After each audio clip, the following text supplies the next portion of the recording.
Bismillahirrahmanirrahim. Assalamualaikum warahmatullahi wabarakatuh. Alhamdulillahi rabbil alamin. Allahumma rabbana lakal hamdu anta qiyamus samawati wal ardi. Allahumma salli ala Muhammad wa ala ali Muhammad.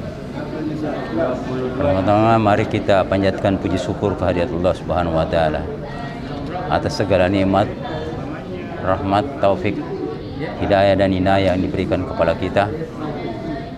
Dapatlah kita hadir di kajian Al-Quran hari ini pada maghrib di Masjid Jamiatul Khair, Malengkeri, Makassar.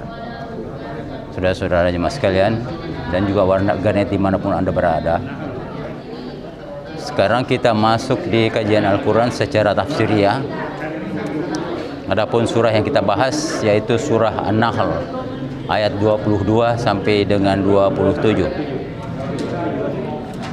Saya berharap teman-teman sekalian memberi tafsir, kita diskusi tentang ayat-ayat yang akan kita bahas ini. Namun sebelumnya mari kita baca secara bersama-sama apa yang kita akan bahas ke depan secara tafsiriyah. Tafadhol. Assalamualaikum warahmatullahi wabarakatuh.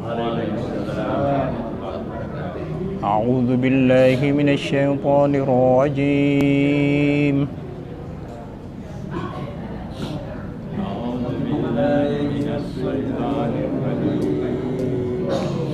Ilahukum ilahun wahidun falladzina la yu'minuna bil akhirah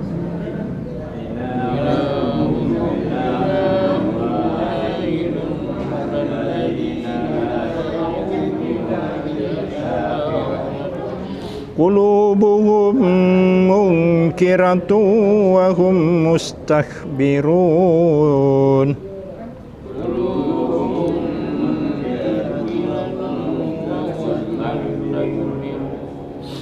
La jarama anna Allaha ya'lamu ma yusirruna wa ma yu'linun.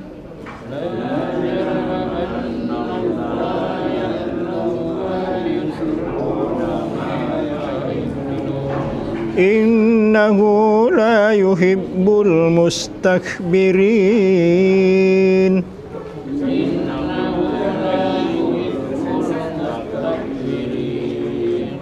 Wa idza qila lahum madza anzala rabbukum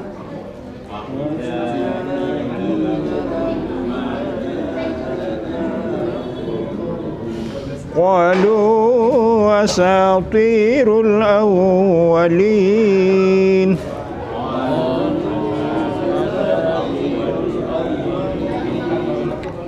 Liyahmilu awzarahum kamilatum yawmal qiyamah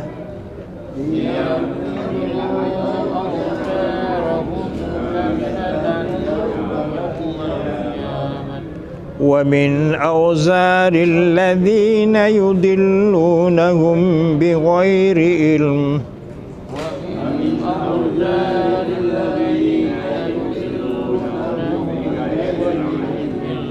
ala sa'a ma yazirun.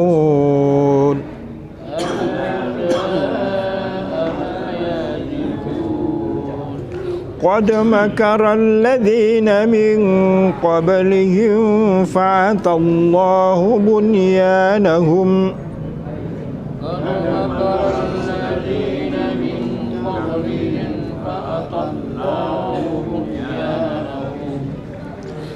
minal qawaidi fakharra alaihimus saqafu min fawqihim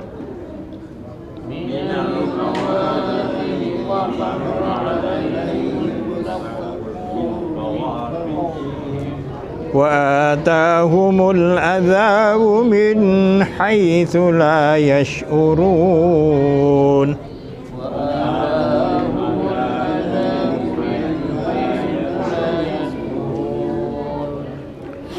ثم يوم القيامة يخزيهم ويقول أين شركائي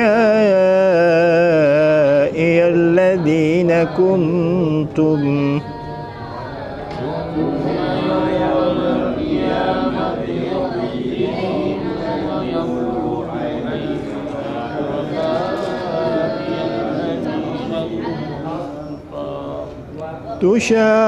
تشاقون فيهم قال الذين أوتوا العلم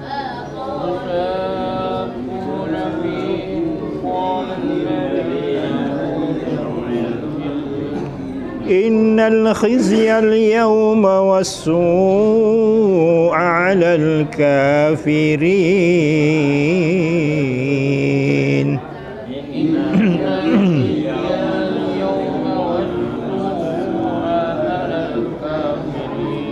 Sadaqallahul azim. Assalamualaikum warahmatullahi wabarakatuh. Alhamdulillah alladzi 'allama bil qalam 'allamal insana ma lam ya'lam. Allahumma shalli ala Muhammad wa ala ali Muhammad. Kita tadabburi, kita dalami ayat-ayat ini dan kita sharing. Pada ayat 22 ini ditekankan kembali ilahukum ilahun wahidun. Jadi Tuhanmu itu Tuhan yang satu, yang esa. Inilah inti ajaran semua nabi, dari Nabi Adam, nabi-nabi selanjutnya, Nabi Nuh, Nabi Ibrahim, Nabi Musa, Nabi Isa sampai Nabi Muhammad. Ajarannya satu, yaitu la ilaha illallah, tidak Tuhan selain Allah. Ya. Adapun orang-orang yang tidak percaya, itu hati mereka itu tertutup, hati mereka mengingkari, dan mereka itu orang yang sombong. Jadi identik itu, orang sombong itu adalah orang yang mengingkari. Orang sombong atau orang angkuh sebenarnya orang bodoh sebenarnya, ya, ya, karena dia mengingkari ajaran yang benar. Itu. Jadi identik ini, orang sombong pada dasarnya adalah orang yang tidak meyakini akan risalah Rasul. Gitu ya. Dan inilah yang akan mendapat siksa. Ada yang mendapatkan di dunia, ada juga yang ditunda saja sampai di akhirat. Yang pasti kesombongan itu akan menjauhkan seseorang dari surga Jannatun Na'im. Contohnya iblis tidak mau tunduk, tidak mau patuh kepada Allah untuk menghormati Adam. Jadi sujud di situ sebenarnya bukan menyembah, tapi menghormati Adam, menghargai Adam, sajadah. Tapi dia ingkar. Nah, ini kesombongan. Jadi kesombonganlah yang membawa kita ke neraka. Itulah sebenarnya. Gengsi itu yang membawa kita ke neraka. Nah, pada hari kiamat inilah digambarkan bahwa Allah menanyakan kepada mereka, mana itu sekutu-sekutuku yang kau persekutukan, yang kau tantang risalah yang dibawa oleh Nabi. Ya. Nah, kita ini diingatkan, mudah-mudahan kita tidak menjadi orang yang angkuh, orang yang sombong, dan kita sudah dibocorkan ini rahasia di yaumul kiamat, di mana Allah akan menanyakan kepada orang musyrik. Mudah-mudahan kita termasuk orang-orang yang diselamatkan dan mendapat syafaat dari Rasulullah Muhammad SAW. Dan kita punya kajian-kajian ini adalah upaya-upaya pendekatan untuk kita mematuhi risalah yang dibawa oleh Rasul kita tercinta Muhammad SAW.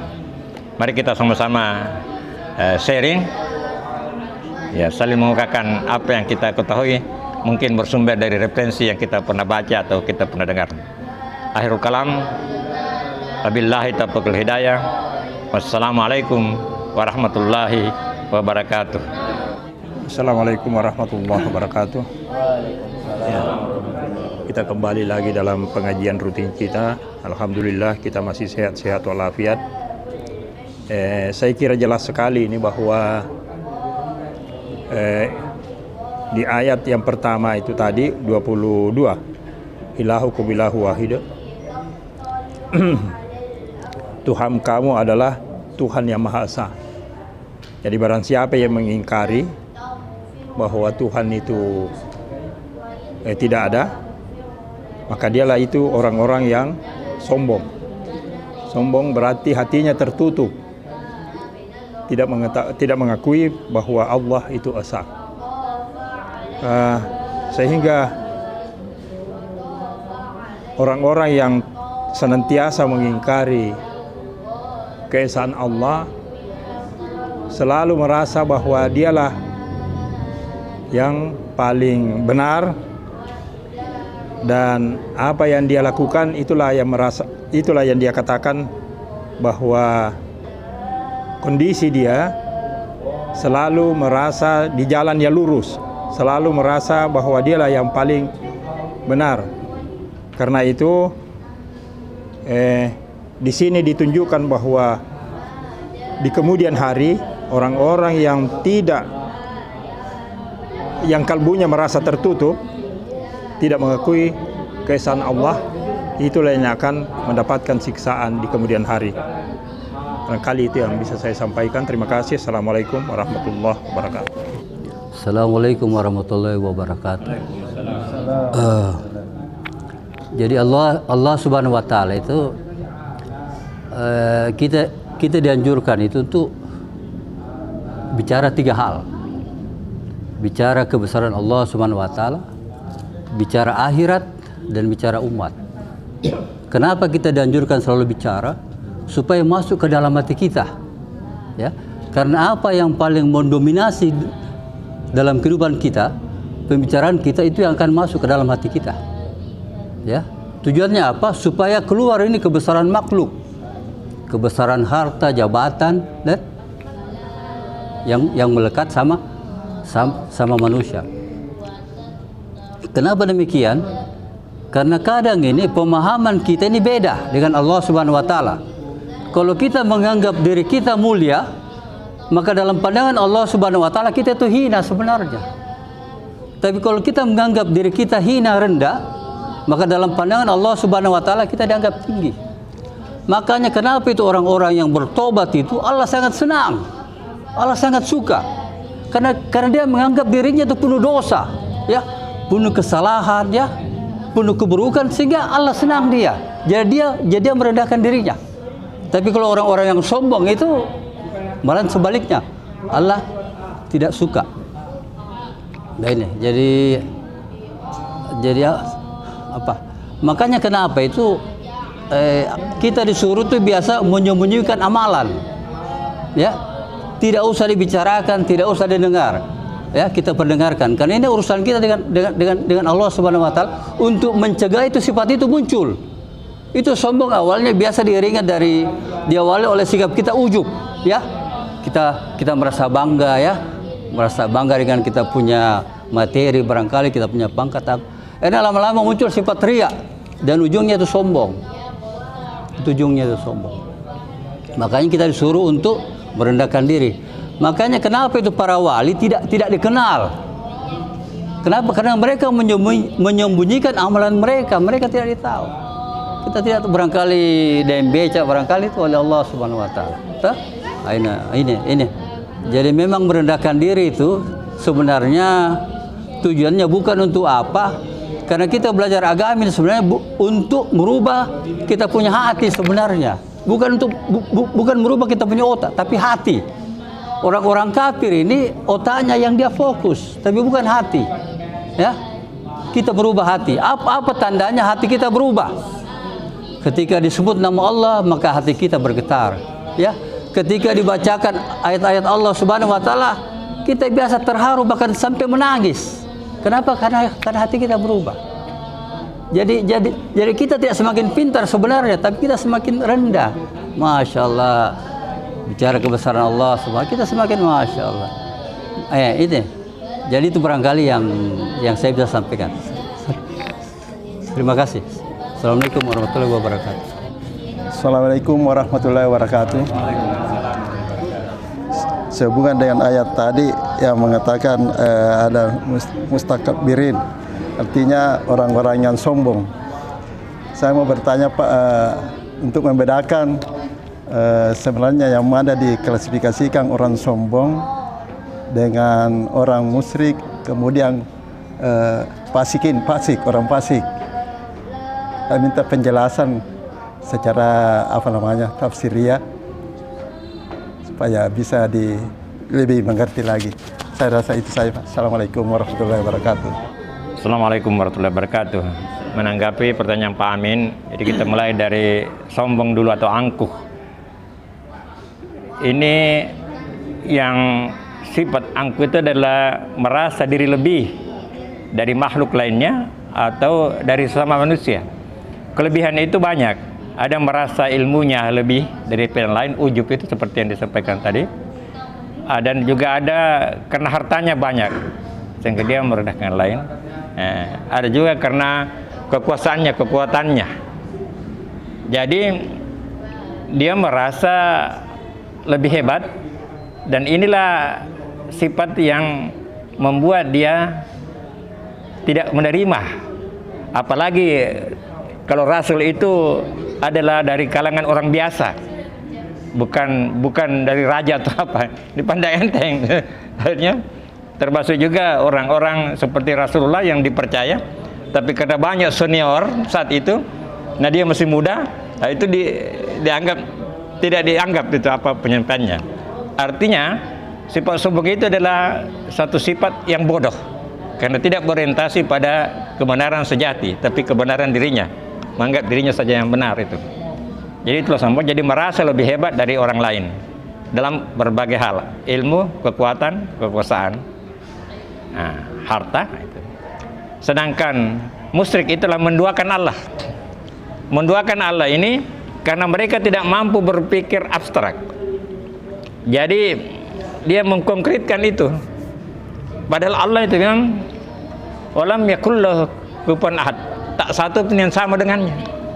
Tapi mereka tidak mampu, sehingga mereka membuat patung, dianggap itulah Tuhan mereka, atau menyembah manusia, mengkultuskan. Nah inilah ajaran terjadinya ini bias dari ajaran para rasul itu, la ilaha illallah, karena kemudian ada yang mengagungkan si pembawa ajaran itu, seperti Siddhartha Gautama ini ya. Mereka itu si pembawa ajaran akhirnya dipertuhankan.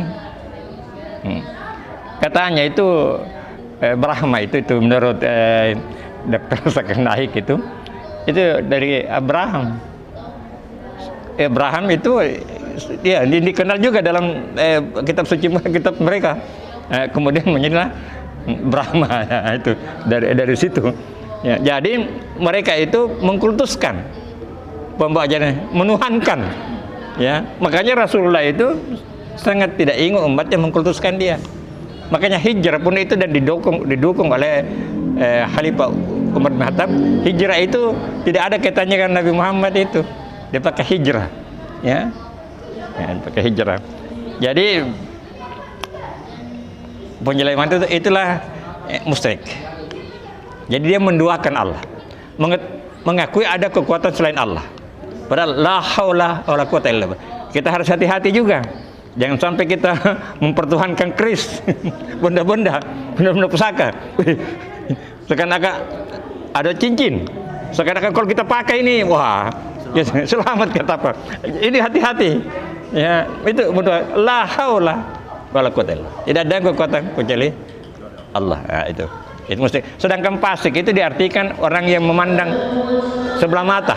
Jadi satu matanya. Jadi dia hanya mementingkan dunia, tidak memandang akhirat. Itulah fasik.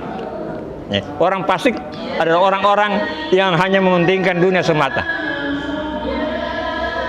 tidak percaya dengan akhirat, atau masih ragu-ragu dengan akhirat, atau godaan dunia inilah membuat hijab, sehingga dia tidak melihat masa depan itu akhirat, tidak melihat karena asik dengan dunia. Dan setan membuat indah apa yang dilakukannya, sehingga terhalang. Jadi itulah fasik. Jadi singkatnya itu merasa hebat, angkuh. Kemudian musyrik itu menduakan, mengakui adanya kekuatan selain Allah. Dan fasik itu adalah yang memandang dunia ini semata, tapi melupakan akhirat. Makanya fasik itu diberi juga julukan orang bermata sebelah atau hanya satu matanya, dia hanya lihat dunia, dia tidak melihat akhirat. Saya kira itu dari jabatan. Ya, ya, cukup sekian. Mudah-mudahan ada manfaatnya. Tapi yang paling penting bagaimana kita mengamalkannya. Ya, jadi kita baca, kita pahami, kita amalkan. Wabillahi taufiq wal hidayah. Assalamualaikum warahmatullahi wabarakatuh.